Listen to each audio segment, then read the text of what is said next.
हो गया। Yes sir, जी ठीक है। अच्छा, नहीं मुझे वो स्क्रीन शेयरिंग नहीं आ रही इस पे, तो आप स्क्रीन शेयर कर सकती हैं? मैं भी कर सकती हूँ सर, माइक के साथ शेयर आ रहा है ना? जी जी, अच्छा अच्छा, ठीक है। अगर आप उस शेयर पे जाएंगे तो वहां स्क्रीन शेयर कर दें। सही, let me see, screen window web, enter screen, और मुझे वो खोलनी भी तो होगी ना फाइल। जी जी जी जी सर, पीछे फाइल खोल।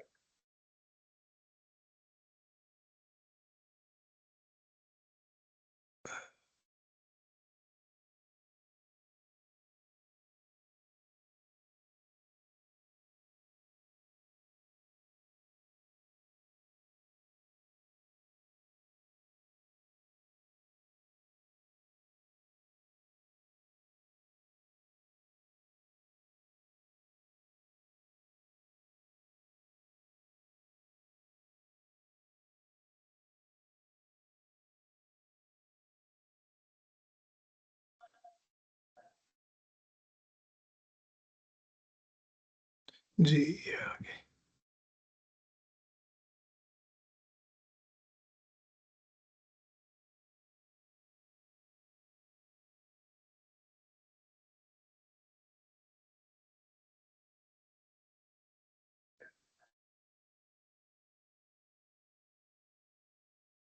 टीम्स कहाँ पे है भाई अब?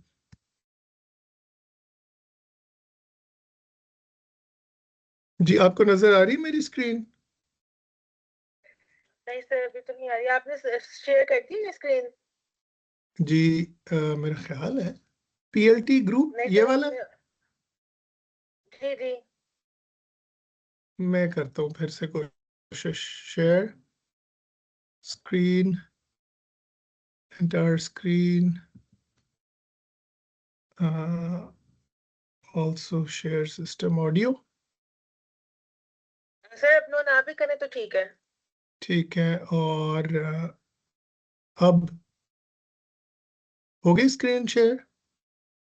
नहीं सर, सर मैं भी कर देती हूँ, आप मुझे टेक्स्ट कह दीजिएगा तो मैं स्लाइड चेंज कर दूंगी। जी ठीक है। ठीक है, okay.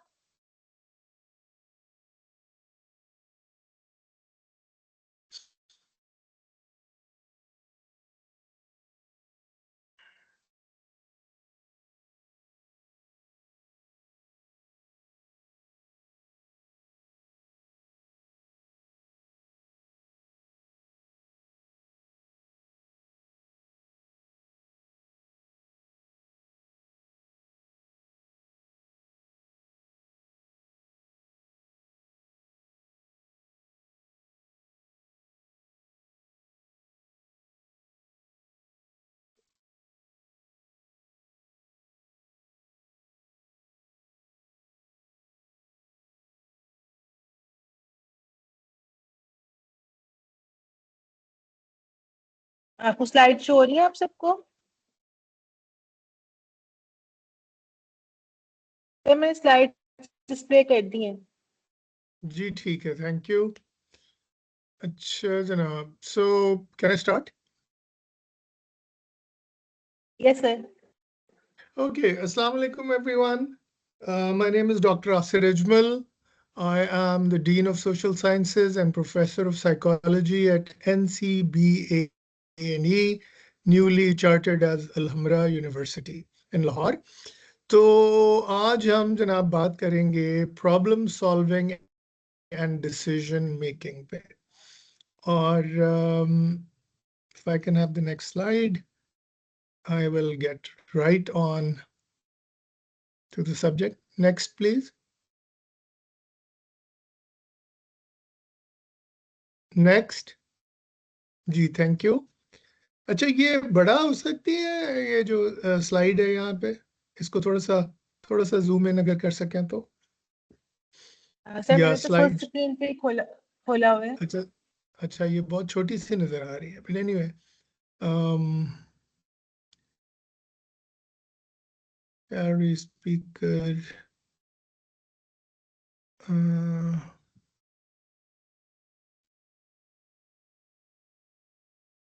full screen.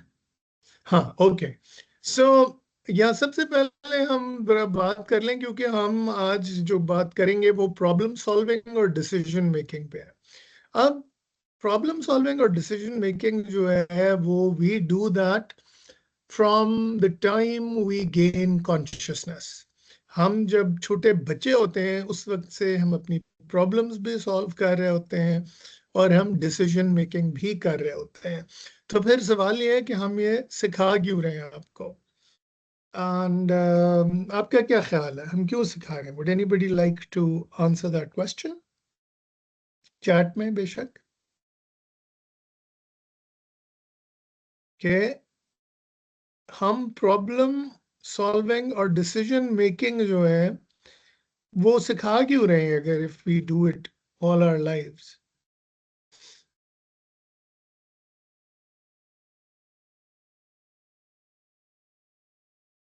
Okay, very good answers so far. To understand, we need to learn it at our level. To understand and guide to the solution. All students have different problems. Okay, okay, yeah. So far, so good. So basically what we're saying here is that ये please वो screen वही रखें, slide ना change करें. जी, thank you. तो पहले सबसे पहले हम डिफाइन कर लेते हैं दोनों चीज़ों को, क्योंकि डिफाइन किए बगैर आगे बढ़ना जो है वो फिर हमें सिस्टमैटिकली एक चीज़ को, एक प्रोसेस को समझने नहीं देगा. So a gap between the current state and the desired state, यानी कि इस वक्त जो भी सिचुएशन है और जो आप चाह रहे हैं उसके दरमियान अगर कोई गैप है, or the path to achieving the desired state is not clear. मसलन आपको भूख लगी और खाना सामने पड़ा है तो इट्स नॉट अ प्रॉब्लम. मतलब करंट स्टेट तो ये है कि आपको भूख लगी है और डिजायर्ड स्टेट ये है कि जी आप खाना आपके पास आ जाए. तो यहाँ पे path to achieving the desired state is clear क्योंकि खाना बिल्कुल आपके सामने तैयार पड़ा है. लेकिन अगर खाना रेडी नहीं है, so then that is a problem. And how do you solve it? You can prepare the food in the kitchen. You can order it from outside. You can have, if you have a cook, you can ask the cook to make it, and so on and so forth. So जो basic बात ये है कि जब हम problem को define करते हैं कि वो तो एक गैप है between the current state and the desired state, and the path to achieving the desired state is not clear. Can you guys think of a problem? Anybody?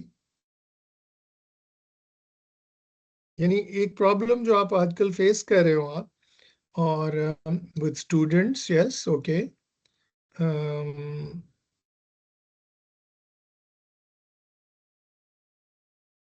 आवाज को कुछ हो रहा है?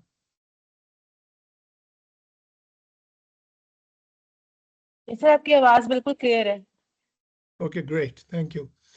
अच्छा, तो problem in convincing student that you may have jobs in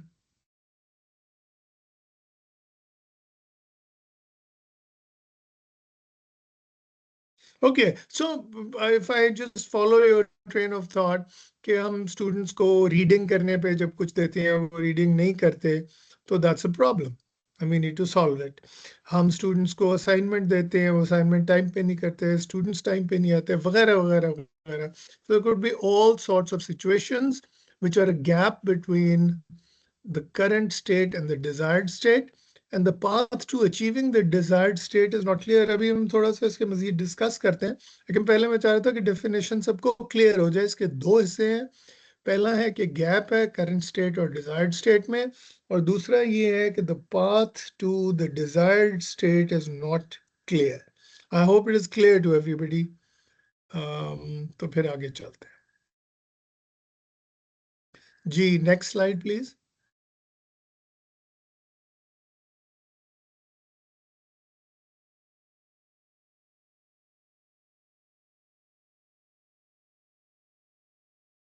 ji Afroz, next slide.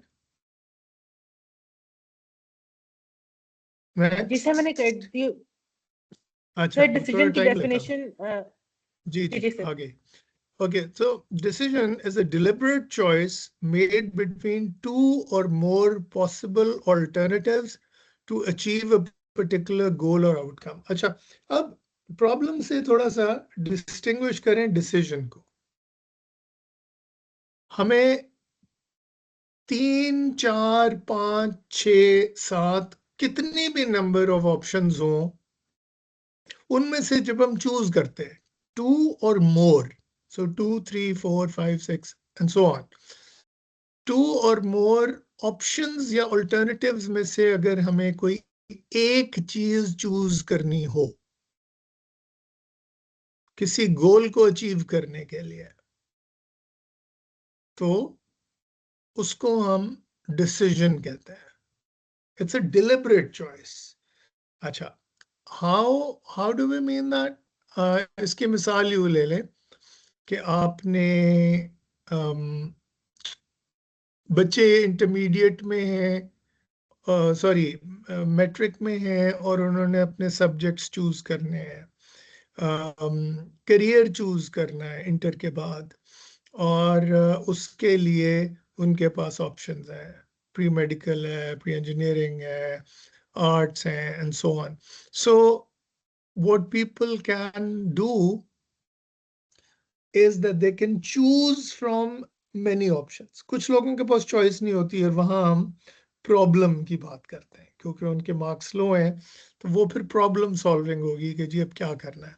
लेकिन यहाँ पे हम एक डिलिबरेट चॉइस की बात कर रहे हैं जहां हमारे पास हम अपने इरादे से, अपनी नीयत से जो हमें अवेलेबल ऑप्शंस हैं उनमें से कोई चूज करते हैं. तो यहाँ पे आप पॉसिबल ऑल्टरनेटिव्स की बजाय पॉसिबल चॉइसेस भी कह सकते हैं, पॉसिबल ऑप्शंस भी कह सकते हैं to achieve a particular goal और आउटकम. तो आई होप के प्रॉब्लम और डिसीजन दोनों की डेफिनेशंस आपको क्लियर हो गई हैं, समझ आ गई. And then we can move to the next slide. ठीक है जी.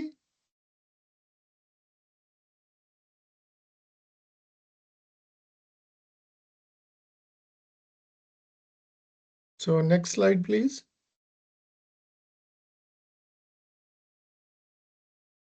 Okay. अब प्रॉब्लम सॉल्विंग जो है, देखिए हमने उसकी भी डेफिनेशन यहाँ आपको दे दी है. क्यों?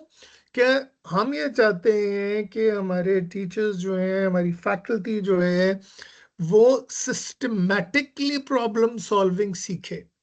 हमने बचपन से, जैसे मैंने कहा शुरू में ही बात की थी, कि हम प्रॉब्लम सॉल्विंग तो करते हैं. एक बच्चा, जैसे आप छोटे बच्चे थे तो यू वांटेड स्वीट्स, तो एक तरीका इस प्रॉब्लम को सॉल्व करने का ये था कि आप अब्बू से कहें अगर अब्बू ज़्यादा लीनियंट हैं, या अम्मी से कहें अगर अम्मी ज़्यादा लीनियंट हैं, कि वो आपको टॉफ़ी या गोली या जो भी आप चीज़ खाना चाह रहे हैं, चॉकलेट, वो खा लें. फिर आप ये डिसाइड करते हैं कि मैंने किससे कहना है, अब्बू से कहना है या अम्मी से कहना है. So there is a system there, but it's a very primitive system. It's not very well thought through.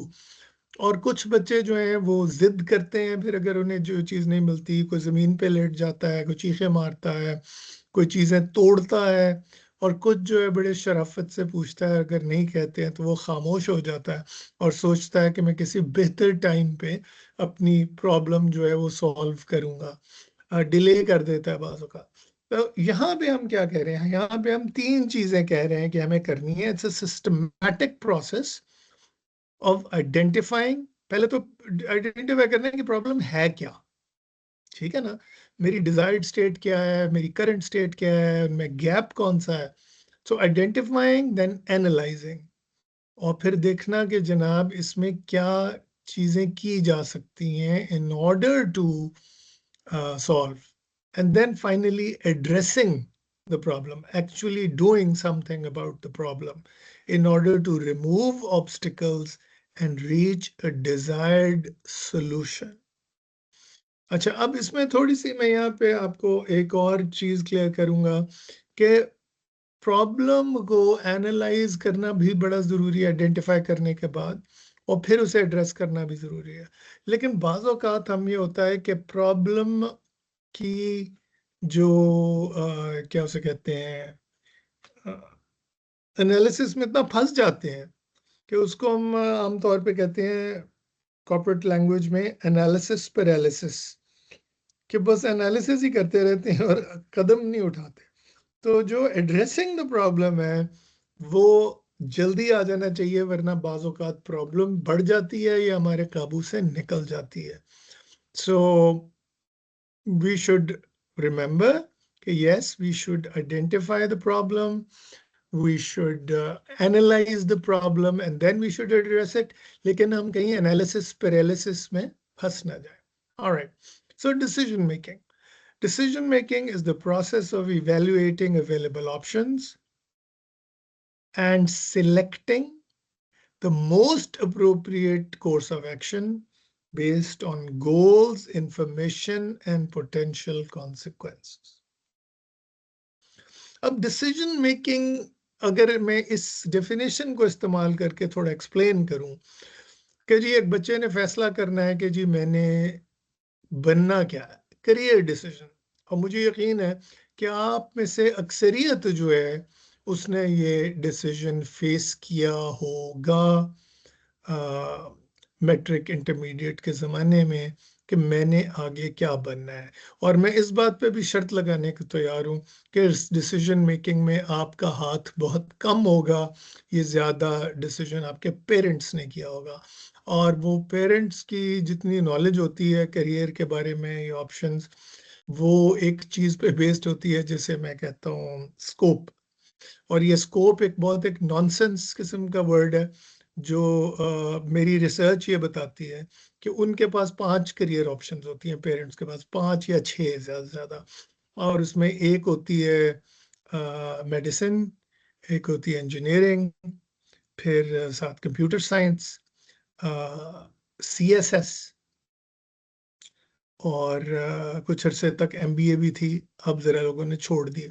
तो ये पेरेंट्स डिसाइड कर रहे होते हैं, हालांकि आप सब लोगों को पता है कि आप में कितने मुख्तलिफ टैलेंट्स मौजूद हैं, कितनी मुख्तलिफ चीज़ें मौजूद हैं, लेकिन आप जिसने करियर अपनाना होता है उसको कंसल्ट ही नहीं किया जैसा जाता है, जैसे अभी आप कमेंट्स में भी कह रहे हैं।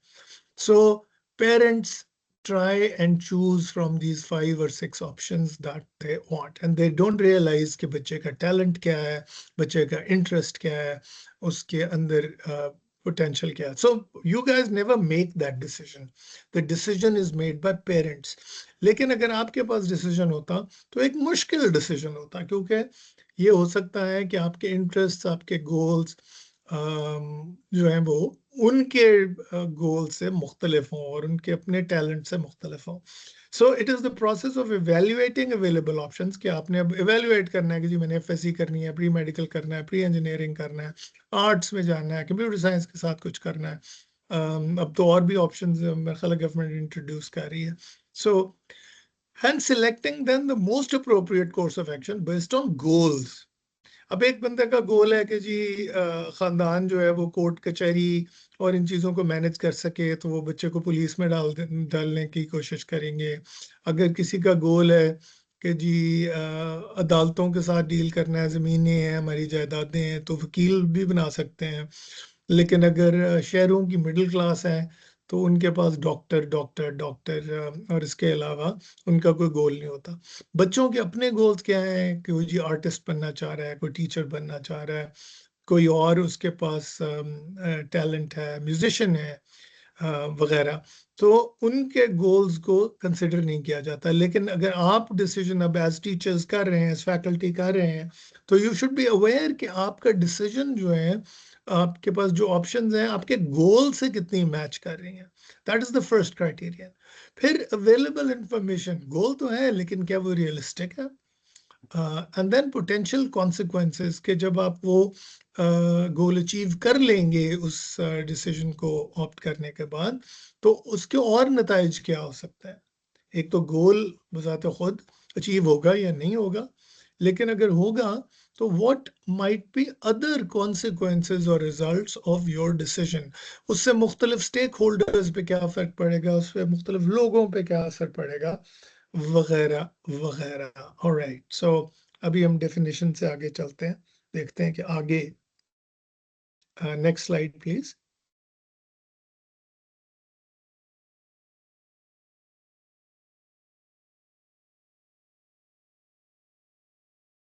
जी, नेक्स्ट स्लाइड.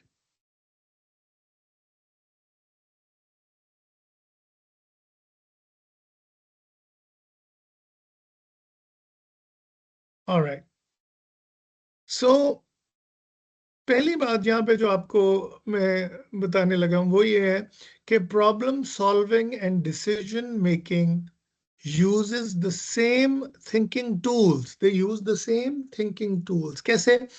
मसलन हम अपना दिमाग इस्तेमाल करते हैं और हम अपना दिमाग इस्तेमाल करके डिजायर्ड स्टेट और करंट स्टेट में जो गैप है उसको कंप्लीट करने की कोशिश करते हैं. हम कोई स्ट्रेटजी जो है वो इस्तेमाल करते हैं जो हमें अपनी प्रॉब्लम को सॉल्यूशन में बदल सके. अच्छा, डिसीजन मेकिंग जो है उसमें हम चॉइस करते हैं बेस्ट ऑप्शन की या ऑप्शंस की. सो हमारे पास अवेलेबल ऑप्शंस होती हैं डिफरेंट किस्म की, जिनमें से हम कोई एक चूज कर लेते हैं, उसका इंतखाब कर लेते हैं.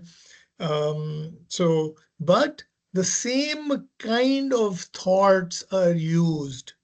सो मसलन फर्ज करें कि हम कहते हैं कि यार ये प्रॉब्लम सॉल्व करनी है तो इसके लिए ब्रेन स्टॉर्मिंग, राइट, या ये प्रॉब्लम सॉल्व करनी है तो इसके लिए कंसल्टेशन करते हैं, लोग मिलके बैठ जाते हैं. ये प्रॉब्लम सॉल्व करनी है उसके लिए एडवाइस लेते हैं किसी से, किसी एक्सपर्ट से पूछते हैं. Will be talking about all of these things shortly. लेकिन ये सारी चीजें हम डिसीजन मेकिंग में भी करते हैं. So problem solving and decision making, because we use the same thinking tools starting from our mind, from our thoughts, then as I said, it could be any strategy. Like most of these strategies are identical for both problem solving and decision making. और यही वजह है कि हमें ये इकट्ठा पढ़ाया जाता. जी, next slide.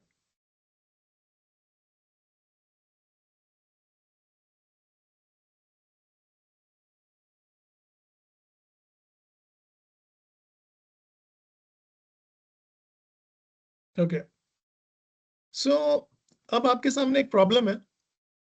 I want you to think and analyze. Okay, a student does not attend class regularly, and when he does attend, he comes rather late. अब यहाँ पे आपने सोचना है, अभी आपने सोल्यूशन नहीं देना है इसका.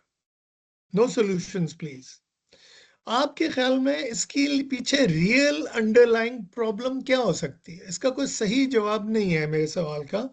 आप सिर्फ ये सोचें, डॉक्टर फैसल साहब या हाफिज मोहम्मद इजाज साहब और अदर स्टूडेंट्स, के रियल अंडरलाइंग प्रॉब्लम, इसके पीछे क्या प्रॉब्लम हो सकती है? सामने तो हमें एक प्रॉब्लम नजर आ रही है ना, स्टूडेंट क्लास में नहीं आ रहा रेगुलरली और जब वो आता है तो लेट आता है. तो आपके ख्याल में इसके ये किस प्रॉब्लम की वजह से ये प्रॉब्लम आ रही है?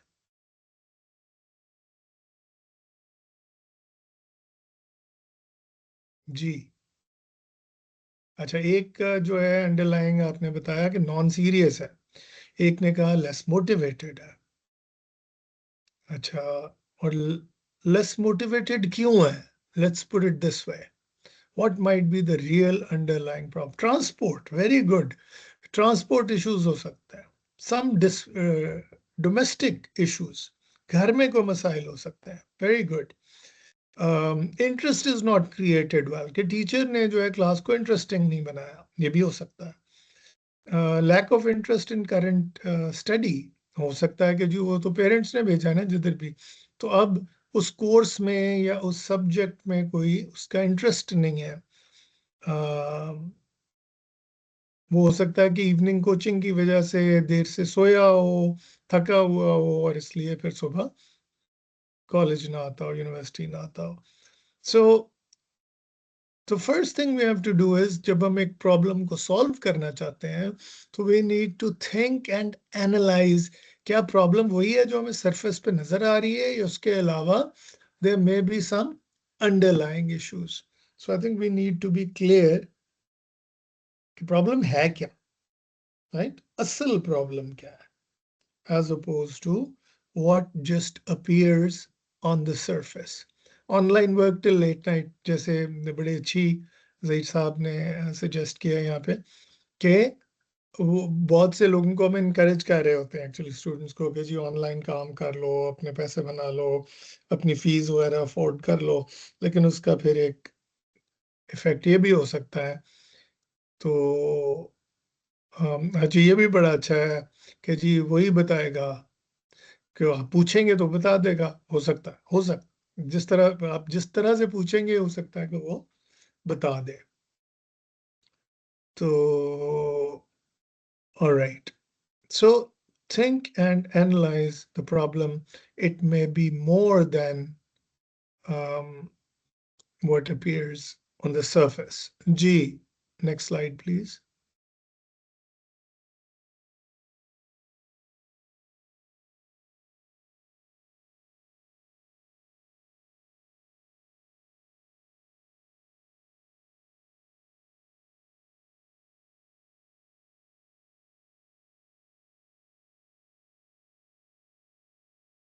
Okay, so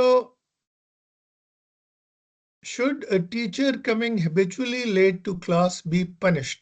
कोशिश करें कि इसका फौरन जवाब दें. एक टीचर यहाँ की बात हो रही है. आप फर्ज करें आप सीनियर टीचर हैं और एक जूनियर टीचर जो है वो हैबिचुअली लेट आता है. लेट्स से आप एचओडी हैं, तो क्या उस टीचर को पनिशमेंट मिलनी चाहिए किसी किस्म की? क्विकली जवाब दें.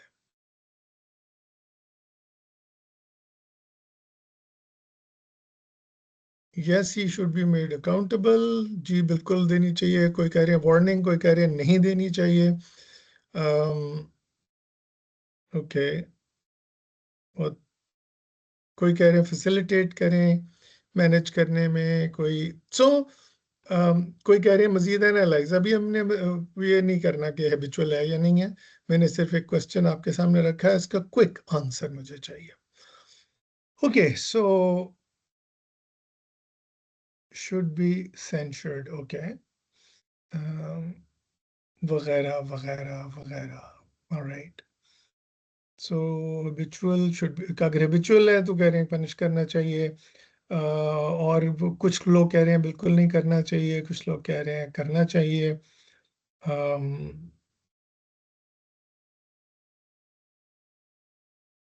ऑलराइट जी, नेक्स्ट स्लाइड, तो then we'll.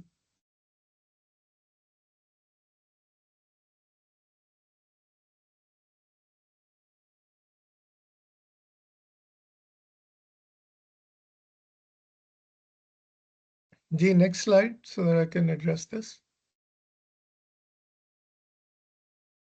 Okay, now think about another option better than the first option. तो आपने, जब मैंने आपको क्विक करने को कहा सॉल्यूशन, तो आपने कुछ क्विक जवाब दिए. अब मैं आपसे पूछ रहा हूं कि अभी एक और ऑप्शन सोचें जो पिछली ऑप्शन से बेहतर हो.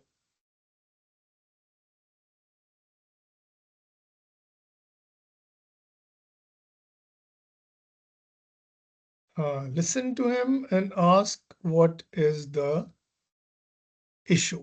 Excellent. See, जब आपने थोड़ा सा सोचा तो आपकी जो डिसीजन है, स्लो डिसीजन जो है, वो आमतौर पे फास्ट डिसीजन से बेहतर होता है.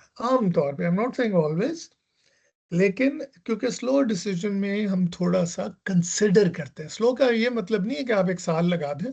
स्लो का मतलब ये है कि एटलीस्ट थिंक अबाउट जो है वो what you going to do. अच्छा, अब बाज़ औक़ात क्या होता है कि आप एक डिसीजन लेते हैं और उस डिसीजन के फायदे आपको नजर आ रहे होते हैं, लेकिन नुकसानात नजर नहीं आ रहे होते. और बाज़ औक़ात नुकसानात नजर आ रहे होते हैं और फायदे नजर नहीं आ रहे होते हैं. तो अब हम ये करेंगे कि we will look at one possible decision. मसलन ये डिसीजन मैं समझता हूँ मेरे दिल के बहुत करीब है। मुझे एक चीज से, as a very very senior faculty member who's worked in a lot of different educational institutions, मुझे एक चीज से नफरत है और वो ग्रेड्स है। ABCD या first division, second division, third division. मेरा ख्याल है कि इसकी वजह से बच्चे जो हैं वो इल्म से मुतनफ़र हो जाते हैं और इल्म सीखने की ख्वाहिश नहीं करते, ग्रेड्स के लिए पढ़ते हैं। पा अच्छा, अब सो लेट्स से कि गवर्नमेंट जो है वो मुझ जैसे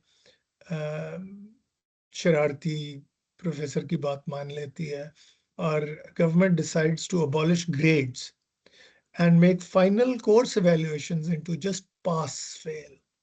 तो अब हर बंदा अगर सोचे कि दो पॉजिटिव आउटकम्स हो और दो नेगेटिव आउटकम्स इसकी क्या हो सकते हैं।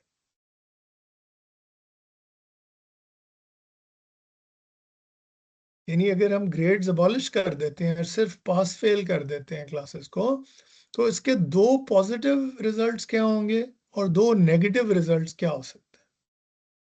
ओके, इंक्रीज इन एनरोलमेंट हो जाएगी और second is the pass ratio. बिल्कुल, ओके, वेरी गुड। स्ट्रेस जो है स्टूडेंट्स पे कम हो जाएगी। Very good.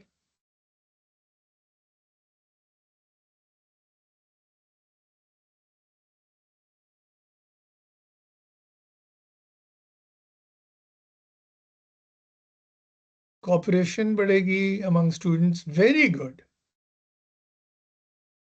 एक्सलेंट।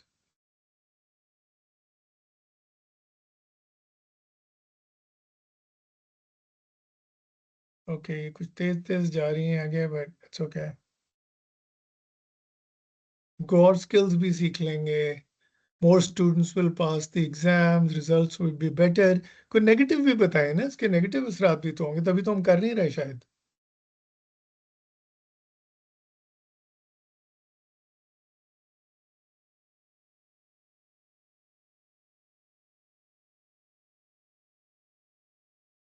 ओके, बात का ख्याल है कि क्वालिटी ऑफ एजुकेशन हो जाएगी।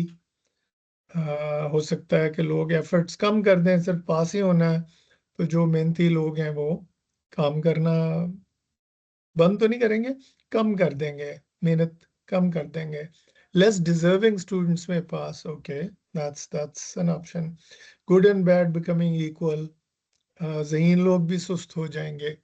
Okay, great. So what you seeing is कि एक ही डिसीजन की पॉजिटिव आउटकम्स भी हो सकती हैं, नेगेटिव आउटकम्स भी हो सकती हैं, और ये दोनों एक ही वक्त में भी हो सकती हैं। जरूरी नहीं है कि या एक हो या दूसरी हो, दोनों चीजें हो सकती हैं एट डिफरेंट लेवल्स। पर कहावत है कि जहां सब लायक हो जाएं वहां कोई लायक नहीं रहता। Okay, so the purpose was not to debate this particular issue with you, but the purpose was to actually make you realize कि decisions जो हैं वो दो तरह के होते हैं, और यहाँ पे इस स्लाइड में हम आपको यही बता रहे हैं, trade offs. Decisions are rarely purely good or bad. Decisions जो हैं वो कभी भी पूरी तरह से सही और गलत नहीं होते। If you think about from the history of Islam, एक बहुत इम्पोर्टेंट हिस्ट्री ऑफ इस्लाम का एक इवेंट है जिसे हम सुलह हुदैबिया कहते हैं।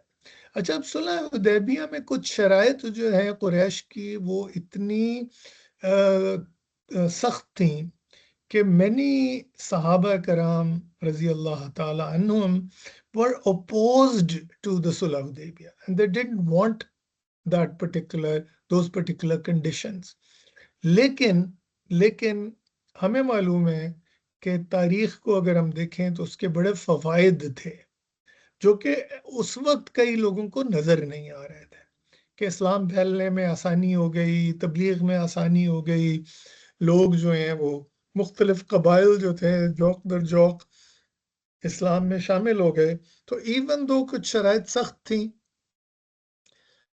लेकिन इसके बहुत से लॉन्ग टर्म में फवायद आए।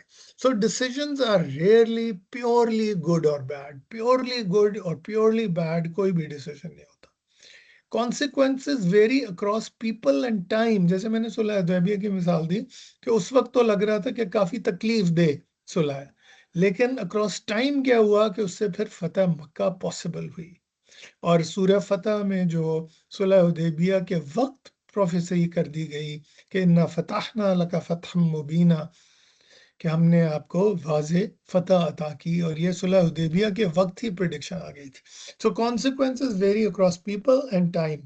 कुरैश के लिए जाहिर है ये बाद में प्रॉब्लम बनी, और मुसलमानों के लिए एक बड़ी अच्छी चीज़ बनी इन द लॉन्ग टर्म।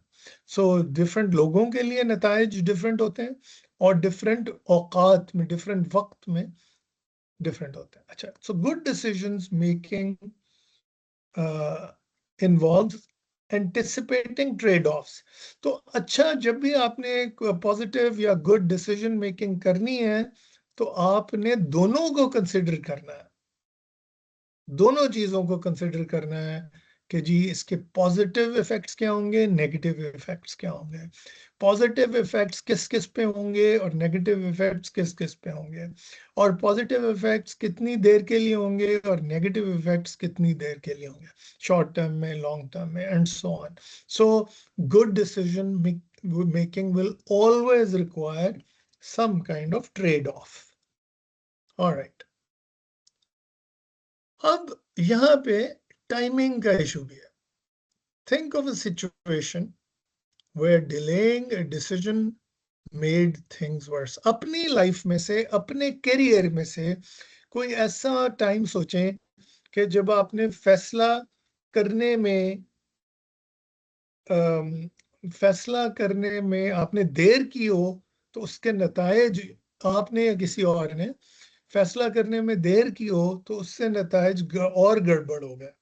यानी एक तो होता है ना कि आपने कोई फैसला किया, आपने कोई डिसीजन किया, तो उसकी वजह से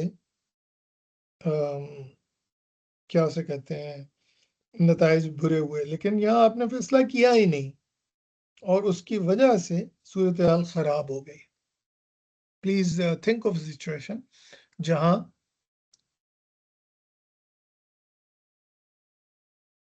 जी जी, so please answer this question.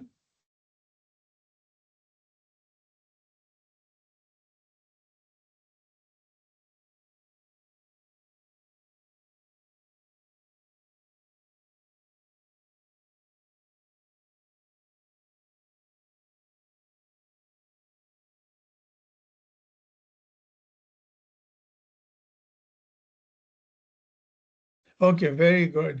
कि सरकार ने जो है वो 8 चैप्टर्स को चेंज करने का जो है, जो कोर्स तब्दील करना था वो पहले करना था। तो जब उन्होंने इस डिसीजन को डिले किया तो इस डिसीजन का बड़ा नुकसान हुआ। One of my students did not go to attend the entry test. Okay, तो वही, उसने फैसला टाइम पे नहीं किया स्टूडेंट ने, तो उसकी वजह से उसे नुकसान हुआ। सो मैं ये कहूँगा कि डिसीजन मेकिंग बहुत क्विकली नहीं करनी चाहिए, लेकिन उसमें बहुत ज़्यादा टाइम भी नहीं लेना चाहिए, बहुत ज़्यादा डिले नहीं करना चाहिए। चूज और loose actually means that if you don't choose timely, you may lose the option, you may lose the opportunity, you may lose the option that is available. तो उसका लेसन बुनियादी क्या है कि delaying a decision is also a decision। कि बाज़ औक़ात जब आप एक डिसीजन डिले करते हैं तो वो भी एक फैसला ही होता है, और आपको एहसास नहीं होता कि ये फैसला है, लेकिन उसके नतायज होते हैं। So delays often increase risk and complexity. आप किसी भी डिसीजन को जब ज़्यादा डिले करेंगे तो उससे जो नतायज, मनफी नतायज हैं, वो बढ़ सकते हैं, रिस्क बढ़ सकता है, वो ज़्यादा कॉम्प्लिकेट हो सकती है situation. and timely decisions matter as much as correct one. देखिए, correct decision के लिए जरूरी है कि बहुत ज्यादा quick ना हो, ठीक है, लेकिन टाइमली डिसीजन भी जरूरी है। अगर वक्त पे नहीं होगा तो फिर सर खुजाने का फायदा कोई नहीं बाद में। अब पछतावत क्या हुआ जब चिड़ियां चुग गई खेत। सो delaying a decision can cause serious difficulties. ठीक है जनाब, ये समझ में आ गई जी। Next slide please.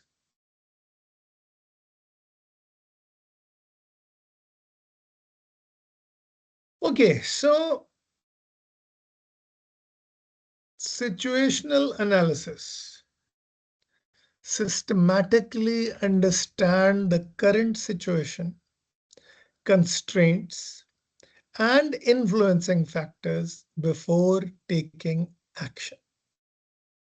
इसका क्या मतलब क्या है कि एक तो आप जो भी करंट सिचुएशन है, जो भी हालात हैं, उसको सिस्टमैटिकली अंडरस्टैंड करें कि इसमें क्या पॉसिबिलिटीज हैं, क्या कंस्ट्रेंट्स हैं, क्या रिस्ट्रिक्शंस हैं, क्या लिमिट्स हैं, क्या रूल्स एंड रेगुलेशंस हैं, क्या पॉलिसीज हैं, and influencing factors before taking action. अच्छा, अब मसलन evaluating student prior knowledge before delivering lectures or presentations. मसलन मुझे ये पता था कि जी मैंने फैकल्टी को ट्रेन करना, तो मेरे लिए ज़रूरी था, क्योंकि मुझे पास अपॉर्चुनिटी तो नहीं थी आप लोगों से इंटरेक्ट करने की, तो मैंने फिर based on my 30 odd years of experience, मैंने सोचा कि किन चीज़ों की आप लोगों को प्रायर नॉलेज है। तो उसमें आपका बचपन है, आपका स्टूडेंट लाइफ है, आपकी टीचिंग करियर है, तो कुछ मेरे जहन में प्रायर नॉलेज का आइडिया था, तो मैंने उसको इस्तेमाल करते हुए अपनी ये प्रेजेंटेशन जो है वो आपके लिए तैयार की। तो उसी तरह जब आप सिचुएशन को अंडरस्टैंड कर लेते हैं, आप मसलन क्लास की प्रायर नॉलेज जान लेते हैं, तो फिर आप उस पर अपना अगला लेक्चर बिल्ड करते हैं। दैट इज वन एग्जांपल कि सिचुएशनल एनालिसिस आपको कैसे हेल्प करती है। अगर जैसे हम उस बच्चे की बात कर रहे थे जो एब्सेंट होता है और लेट आता है, या उस टीचर की बात कर रहे थे जो लेट आता है, तो अगर हम सिचुएशन का एनालिसिस कर लें अच्छे तरीके से, तो हम उससे बेहतर तरीके से डील कर सकेंगे। So you know it's a common sense thing, लेकिन हम में से अक्सर लोग जो हैं वो एनालिसिस करने की बजाय हम क्या करते हैं कि हम एनालिसिस करने की बजाय कूद पड़ते हैं फैसले में किसी उसूल की बिना पे कि जी बस सजा होनी चाहिए और जी अकाउंटेबिलिटी होनी चाहिए या फलां होना चाहिए। तो वो उसकी बजाय बड़ा ज़रूरी है कि आप हर स्पेसिफिक सिचुएशन जिसके बारे में आपने फैसला करना है उसके बारे में थोड़ा सा उसका तज्जिया कर लें, उसका एनालिसिस कर लें, तो इट विल बिकम ईजियर। जी let's move on to the next slide.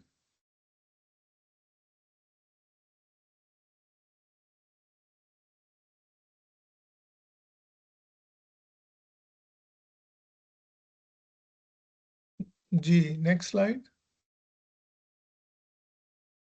Okay, so decision making जब हम कर रहे होते हैं, फैसला हमने कोई करना होता है, तो अपने गोल्स को देख के करना होता है, अपने मकासद को देख के करने होता है। मसलन अगर आप डॉक्टर बनना चाह रहा है कोई बच्चा, तो उसे प्री मेडिकल में जाना होगा, राइट? और अगर वो ये सारा टाइम जो है वो पेंटिंग पे लगाएगा और पेंटिंग एग्जीबिशंस करेगा या ऑनलाइन काम करेगा, तो वो अपने जो ज्यादा इम्पोर्टेंट गोल है उसको लूज कर देगा और किसी और चीज में लग जाएगा। तो prioritizing goals by placing higher level long term objectives above lower level or short term objectives। देखिए, शॉर्ट टर्म ऑब्जेक्टिव बच्चे का क्या है कि जी वो एंजॉय करे, वो क्रिकेट खेले। बनना क्या वो चाह रहा है, वो डॉक्टर बनना चाह रहा है और लाइक भी है, लेकिन वो टाइम नहीं दे रहा बायोलॉजी को, फिजिक्स को, केमिस्ट्री को, इंग्लिश को, उर्दू को, पाकिस्तान स्टडीज को, whatever he has to study. तो अब क्या होगा कि उसके जो हायर लेवल यानी ज्यादा important and long term objectives जो हैं वो उसके लोअर लेवल और शॉर्ट टर्म ऑब्जेक्टिव्स की नजर हो जाएंगे। तो सुपर ऑर्डिनेशन ऑफ गोल्स का मतलब ये होता है कि जैसे आप फैकल्टी हैं और आपके बहुत से गोल्स हैं इस वक्त, आपको अपनी फाइनेंशियल सिचुएशन देखनी है, और फाइनेंशियल सिचुएशन में अक्सर अगर आप सरकार के लिए काम कर रहे हैं तो एक बहुत बड़ी टेम्पटेशन होती है कि जी प्राइवेट यूनिवर्सिटी में विजिटिंग फैकल्टी के तौर पर पढ़ा लेते हैं, क्या फ़र्क पड़ता है।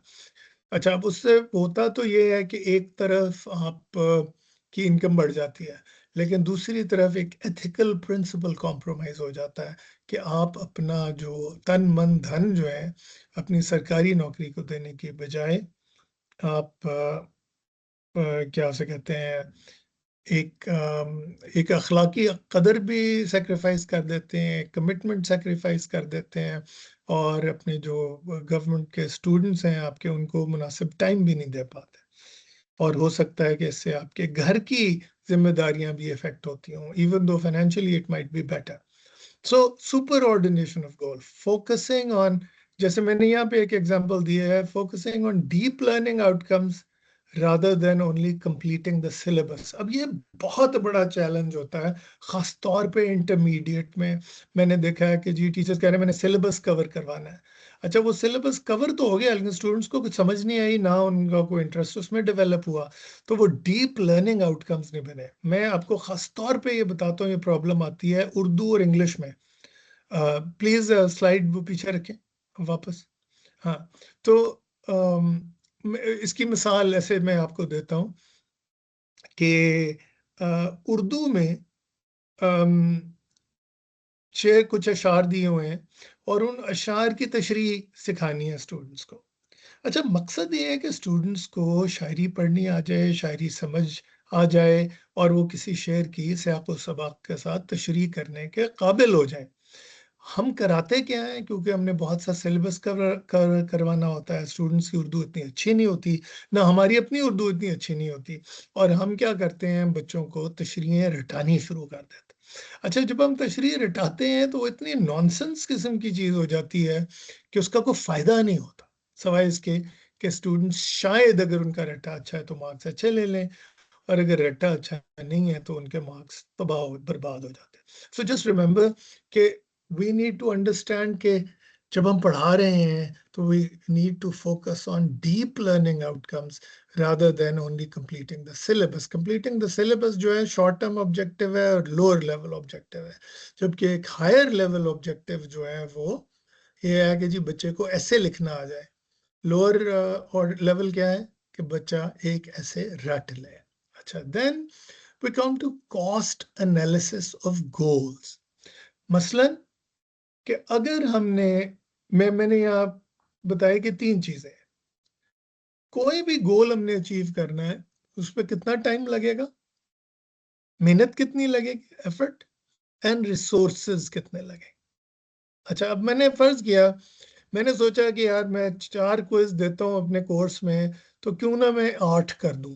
अब इस 8 क्विजेस करने का फायदा ये होगा कि स्टूडेंट्स जो हैं वो जबरदस्त तरीके से मैं असेस कर लूंगा, उनकी मेहनत होगी, वो इसमें पढ़ते रहेंगे वगैरह वगैरह। अच्छा, लेकिन मैंने क्या किया कि अपनी एफर्ट नहीं देखी और टाइम कितना लगेगा। फर्ज क्या हुआ कि जनाब मेरे पास 70 स्टूडेंट्स आ गए एक सेक्शन में। अब वो 70 स्टूडेंट्स के जब मैं 8 क्विज चेक करूंगा तो 560 टेस्ट बन जाएंगे ये पूरे कोर्स में। तो ये तो मैं चेक करते करते मेरी मत मारी जाएगी। सो जब हम इस तरह के फैसले करते हैं ना कि जी हमने टेस्ट बढ़ा देने हैं, हमने क्विजेस बढ़ा देने हैं, हमने असाइनमेंट्स बढ़ा देनी है, तो ये याद रखें कि गवर्नमेंट ने आपको टीचिंग असिस्टेंट नहीं देने चेक करने के लिए, चेक आपको खुद ही करने पड़ेंगे। So, deciding to increase the number of quizzes per course, need to know how many students will be assessed। हाँ, अगर मेरी क्लास में 10 बच्चे हैं तो मैं उन्हें 8 quizzes दे सकता हूँ, ठीक है ना। वो भी हो सकता है थोड़ा ज्यादा हो, लेकिन अगर मल्टीपल चॉइस हैं या कोई इजी टाइप के टेस्ट हैं So that can be done. So deciding to increase the number of quizzes per course, need to know how many students will be assessed and how much time will be required to assess them. तो इसी तरह वो HEC की तरफ से आ जाते हैं उल्टे पुल्टे रूल्स के जी हर कोर्स में जो है आपने इतने क्विज लेने हैं, इतनी असाइनमेंट लेनी है, इतना फलान लेना. I think it's very unrealistic and it's very unfair. और वो भी उन्हें भी कुछ थोड़ी सी डिसीजन मेकिंग सीखनी चाहिए इस किस्म की पॉलिसीज अनाउंस करने से पहले. बट एनीवे, जब हम कोई गोल सेट करते हैं डिसीजन मेकिंग में तो उसका कॉस्ट एनालिसिस करना चाहिए. जी नेक्स्ट.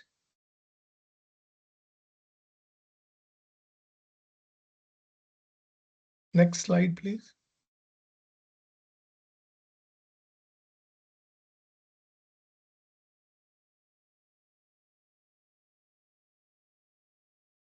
अच्छा, अब गोल को अचीव करने के लिए जो सबसे इंपॉर्टेंट चीज होती है वो है कि स्ट्रेटजी बनाई जाए. स्ट्रेटजी क्या है? Basically it is an action plan to achieve goals and putting it into practice effectively. मसलन मैं चाहता हूं कि स्टूडेंट्स में कोऑपरेशन ज्यादा हो, कंपटीशन कम हो, क्योंकि रियल लाइफ में कंपटीशन जो होता है वो लोगों को डिस्ट्रॉय कर देता है, करियर्स को डिस्ट्रॉय कर देता है. और रियल लाइफ में जब आप कोऑपरेशन करते हैं अपनी जॉब में, कहीं ऑफिस में, तो आप सक्सीड करने के चांसेस बेहतर हो जाते हैं. सो मैं इसको प्रमोट करने के लिए क्या करता हूँ कि क्लासरूम के लिए मैं पहले से ग्रुप एक्टिविटीज तैयार कर लेता हूँ, क्वेश्चंस तैयार कर लेता हूँ. जैसे आज की क्लास के लिए मैंने क्वेश्चंस तैयार किए हुए थे आप लोगों के लिए, ताकि आप उनके जब जवाब दें तो इसके बारे में सोचें, रादर देन मैं वन साइडेड टीचिंग करूं. So designing group activities for classroom and applying them consistently throughout the semester will allow students to learn to cooperate. और उन्हें ग्रुप को जो है इकट्ठा इकट्ठा ग्रेड जब दिया जाएगा तो वो और ज्यादा मोटिवेट होंगे टू वर्क टुगेदर. सो ये एक एग्जांपल थी स्ट्रेटजी की. जब भी आपने कोई गोल अचीव करना होता है तो उस गोल को अचीव करने के लिए एक एक्शन प्लान अगर आप बना लें और उसको फिर कंसिस्टेंटली प्रैक्टिस करेंगे तो it will be a better way of achieving your goals. जी, let's move on. Next slide.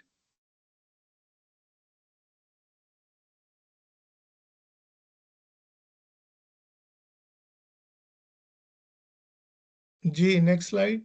Afroz या फरहीन. जी. अच्छा, बाज़ औक़ात जो है हमें रिफ्लेक्शन जो है करनी होती है, and that is why I have put here two questions. जब भी हम कोई प्रॉब्लम सॉल्व करने लगे, पहला क्वेश्चन ये है कि how am I contributing to the problem. अब दिस इज वेरी इंपॉर्टेंट. हम लोग इस तरह नहीं सोचते, हम आमतौर पे दूसरे को इल्जाम देते हैं. तो अगर फर्ज करें कि मेरी क्लास में 15 स्टूडेंट्स हैं और 15 में से 5 नहीं आ रहे, तो मुझे थोड़ी देर के लिए सोचना चाहिए, am I the reason? Am I strict? Am I insulting to the students? Is there a way that I may be contributing to the problem? अगर तो एक बच्चा एब्सेंट है तो शायद उस बच्चे का प्रॉब्लम है, लेकिन अगर 15 में से 5 बच्चे एब्सेंट हो रहे हैं तो शायद मैं भी कोई रीजन हूँ उस प्रॉब्लम का. तो शुरू बाज़ औक़ात इस तरह के क्वेश्चन से जब आप करेंगे तो हम बहुत सीखते हैं, चाहे उसका जवाब ये भी हो कि नहीं जी मेरा प्रॉब्लम नहीं है, ट्रांसपोर्ट का इशू है या जुलूस निकल रहा है किसी पार्टी का वगैरह. So it could be other reasons, लेकिन ये पूछ लेने से हमें बहुत ज्यादा इंसाइट आ जाएगी.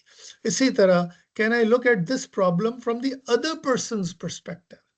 तो एक तो ये है ना कि मैं किस तरह कंट्रीब्यूट कर रहा हूँ, लेकिन ये है कि ये मेरा जो कॉलीग है ये इस प्रॉब्लम के बारे में क्या सोचता है या क्या सोच सकता है. मसलन जब भी पब्लिक ट्रांसपोर्ट की बात होती है तो I think of female faculty कि how much more difficult it is for women to travel on public transport than it is for men. एक मैं समझता हूँ कि जो मैंने एटलीस्ट अपनी यंगर कॉलीग्स को, फीमेल कॉलीग्स को जब सफ़र करते देखा है पब्लिक ट्रांसपोर्ट के हवाले से या उनसे पूछा है या ऑब्जर्व किया है, तो वो लगता है कि डेली एक कोई जंग लड़के आ रही. तो वो लोग जो कि अपनी व्हीकल्स में आते हैं उन्हें शायद इतनी प्रॉब्लम नहीं होती, लेकिन public transport for women is like hell. और लाहौर में शायद बेहतर है, लेकिन I worked in Gujranwala and smaller cities, तो मैंने देखा कि वहां पे प्रॉब्लम और भी ज्यादा शदीद है. And I think that we need to look at these problems from the other person's perspective. G. Next.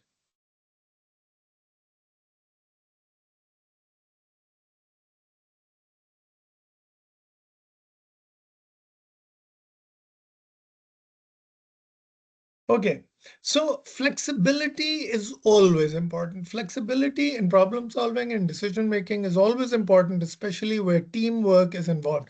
अगर तो आप अकेले डिसीजन कर रहे हैं तब भी flexibility important है, लेकिन जब आप मुख्तलिफ लोगों के साथ काम कर रहे हैं तो आपको ज़्यादा फ्लेक्सिबल होना चाहिए, और अगर नहीं होंगे तो नुकसान उठाएंगे, या आप खुद पर्सनली अपने करियर में नुकसान उठाएंगे, या उस डिसीजन को वो गलत साबित हो जाएगा, क्योंकि जाहिर है अगर दूसरे लोग एग्री नहीं कर रहे तो वो भी तो कोई पर्सपेक्टिव ले रहे हैं, तो दूसरों का पर्सपेक्टिव लेने से और फ्लेक्सिबिलिटी शो करने से डिसीजन मेकिंग बेहतर हो जाती है.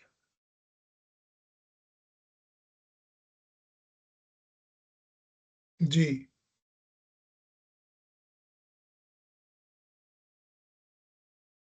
Okay, involve others. Seeking help is a good idea. Involving others can enrich your understanding of a situation.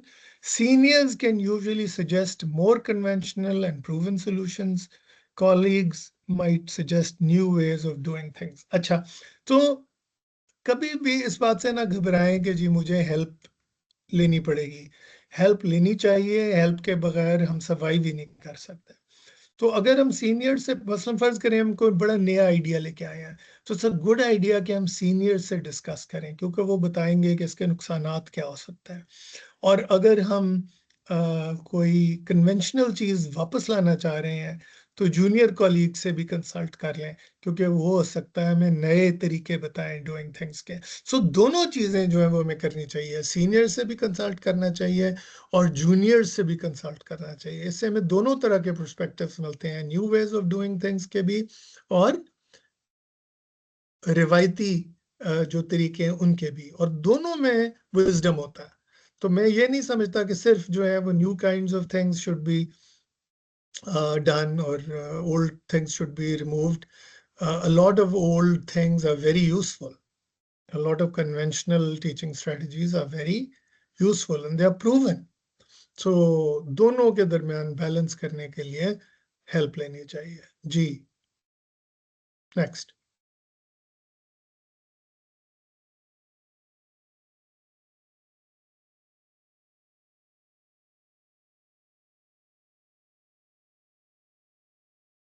अच्छा, be creative, don't think in binary terms.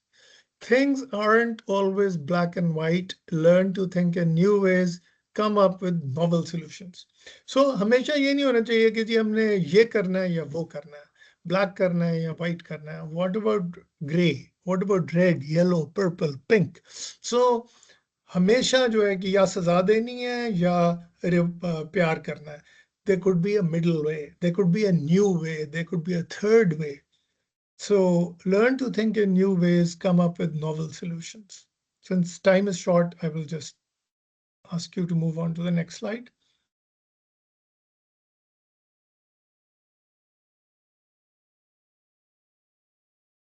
Okay, choose your battles well.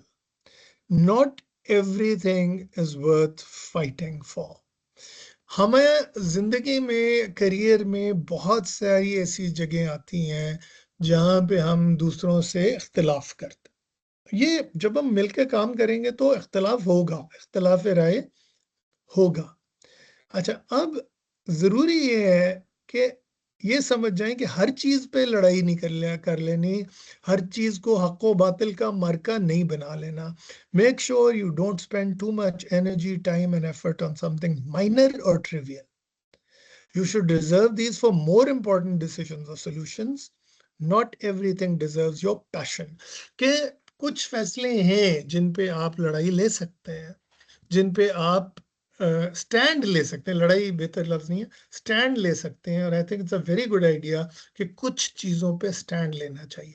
लेकिन अगर आपने हर इख्तलाफ राय में स्टैंड लेना शुरू कर दिया तो ये तो ज्यादती है. अच्छा, सरकार इस्तीदा की तनख्वाह में इजाफा और तरक्की भी रिजल्ट से मशरूत कर रही है, इसके बारे में आप क्या फरमाते हैं? जी, मैं आपसे मुत्तफिक हूँ।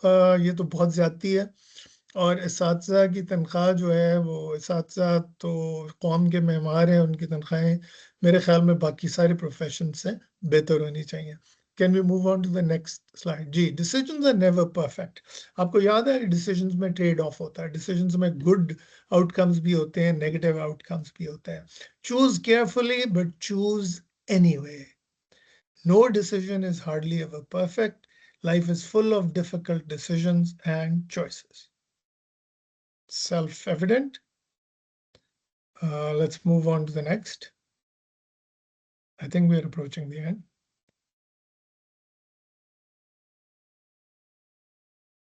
G. Acha. Again, gather sufficient information but act in a timely manner. ये पहले भी बात हो चुकी है कि information जरूर इकट्ठी करें, लेकिन too much information and analysis can lead to paralysis. One must act in a timely manner. So information इकट्ठी करें, different perspectives लें, दूसरे का perspective लें, flexible हो, चीज को समझें सही तरीके से, लेकिन good time में फैसला कर लें, बहुत ज्यादा डिले ना करें। जी, next slide.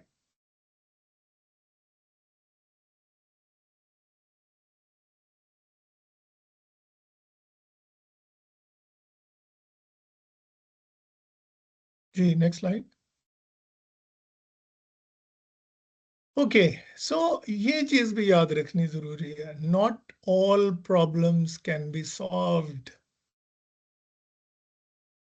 कि हर प्रॉब्लम जो है उसका सॉल्यूशन नहीं होता। यहाँ पे जब मैंने आपसे सवाल पूछा, are viable solutions available? A mother is more interested in her daughter helping her at home rather than going to the college. She forces her to stay at home and miss class. What will you do? ठीक है, आप चाहते हैं कि आपकी एक student है, वो बहुत लायक है, और वो आए और पढ़े, लेकिन माँ कहती है सॉरी, मेरी हस्बैंड से सेपरेशन हुई है, वो सपोर्ट नहीं करते हैं, मुझे जॉब करनी पड़ती है, तो मेरी बेटी जो है उसको घर पे रहना पड़ेगा, छोटे भाइयों का ख्याल रखना होगा, और वो घर पे रहेगी और वो क्लासेस मिस करती है। आप इस सिचुएशन में क्या कर सकते हैं? हो सकता है कि आप कोशिश करें, हो सकता है आप माँ से बात करें, हो सकता है आप उसे समझाएं, लेकिन वो फिर भी उससे फोर्स कर रही है कि वो घर पे रहे और क्लास में ना आए। So there are some times when you can't help, you can try, but there's nothing you can do. Sometimes, मैं ये नहीं कह रहा हर केस में नहीं कर सकते, मैं ये कह रहा हूं कि आप कुछ केसेस में, ये एक्चुअली एक रियल सिचुएशन है, और इसमें the teacher concern couldn't do anything. जी, okay, so making difficult choices if it really matters. I want to teach students how to write essays and not just to make them memorize a railway journey. How do I make sure that they will get enough marks? Will they be able to complete the syllabus in time? How do I do this? अब मैं चाहता हूं कि उन्हें ऐसे लिखना आ जाए, लेकिन उन्हें रेलवे जर्नी रटाना आसान है और जल्दी से हो जाएगा, लेकिन मैं चाहता हूं कि उनके मार्क्स भी ठीक आए, और मैं चाहता हूं कि वो ऐसे लिखने के काबिल हो जाए। सो बाज़ औक़ात हमें डिफिकल्ट चॉइसेस करनी पड़ती हैं, और कई दफा वो गलत चॉइसेस भी होती हैं, लेकिन क्या करें? How do we make this happen? ठीक है, just a food for thought, I don't want you to answer it right now. जी, next.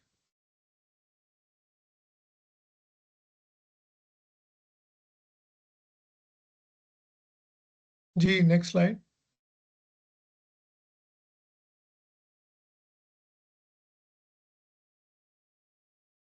Okay, so in conclusion, problem solving and decision making, both processes involve similar processes. यानी दोनों systematically करने होते हैं, Trying to achieve them systematically would improve our decisions and solutions. हमारी problems भी बेहतर तरीके से हल होंगी और हमारे फैसले भी दुरुस्त होंगे. A good framework includes 4 phases. पहला फेज क्या है? Situation analysis. दूसरा क्या है? Superordination of goals, यानी लॉन्ग टर्म गोल्स को शॉर्ट टर्म गोल्स पे तरजीह दें, हायर ऑर्डर गोल्स को लोअर ऑर्डर गोल्स पे तरजीह दें. फिर तीसरा है कॉस्ट एनालिसिस. इसमें कितना टाइम लगेगा, कितनी एफर्ट लगेगी, कितने पैसे लगेंगे, कितने और रिसोर्सेज लगेंगे. And finally strategy formulation and implementation, कि उस गोल को अचीव करने का क्या तरीका है, हम उसे कैसे अचीव करेंगे. जी फरहीन. वालेकुम सलाम. जी जी जी मैं पहले ख़त्म कर लूँ, बस 1 मिनट. जी ठीक है जनाब. So that's it. I hope I've left you with some food for thought. And inshallah, अगर हमें अल्लाह ताला ने अपॉर्चुनिटी दी तो दोबारा मुलाकात होगी. खुदा हाफिज.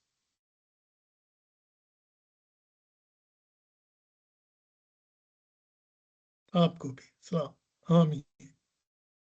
Thank you, sir. Thank you very much for the presentation.